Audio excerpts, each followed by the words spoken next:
देश की सबसे पुरानी पार्टी कांग्रेस की हालत अब ये हो गई है कि वो इनकम टैक्स में छूट के लिए ट्रिब्यूनल के दरवाजे खटखटा रही है, लेकिन अफसोस ये कि उसे वहां से भी कोई राहत नहीं मिली। आयकर अपीलीय न्यायाधिकरण ने कांग्रेस की 2017-18 की टैक्स छूट याचिका को खारिज कर दिया। मतलब ये कि अब कांग्रेस को मिले 199 करोड़ रुपए के दान पर टैक्स देना पड़ेगा। संसद से लेकर सड़क तक नैतिकता का राग अलापने वाली कांग्रेस बीजेपी को तानाशाह कहने का कोई मौका नहीं छोड़ती, लेकिन जब बात खुद की आती है तो उसके सारे आदर्श हवा में गायब हो जाते हैं। 2017-18 में कांग्रेस को 199 करोड़ 15 लाख रुपए दान में मिले। इसके बावजूद कांग्रेस ने अपनी आय शून्य बता दी। पार्टी ने 2 फरवरी 2019 को टैक्स रिटर्न फाइल किया, जबकि आखिरी तारीख 31 दिसंबर 2018 थी। इतने लेट से रिटर्न फाइल करने के बाद भी उम्मीद थी कि विभाग उन्हें फूल मालाएं पहनाकर टैक्स छूट दे देगा। कांग्रेस ने अपनी तरफ से सफाई भी दी कि राजनीतिक दलों को मिले दान पर टैक्स नहीं लगता।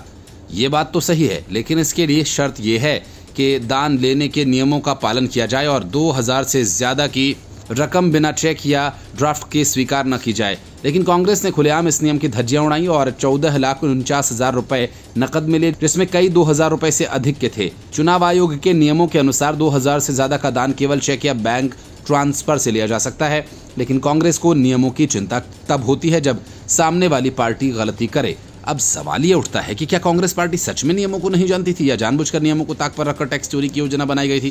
क्योंकि 199 करोड़ कोई चिल्लर तो है नहीं, और इतने बड़े अमाउंट पर टैक्स छूट मांगना, वो भी रिटर्न लेट फाइल करके, आसानी से हजम होने वाला नहीं।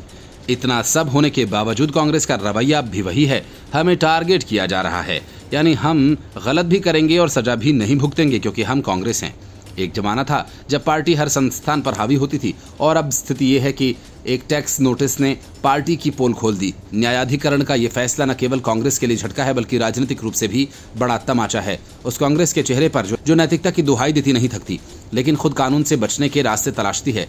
अब देखना यह है कि कांग्रेस इस 199 करोड़ के दान पर खामोशी के साथ टैक्स चुकाएगी या हमेशा की तरह एक राजनीतिक षड्यंत्र का आरोप लगाकर खुद को पीड़ित घोषित करेगी।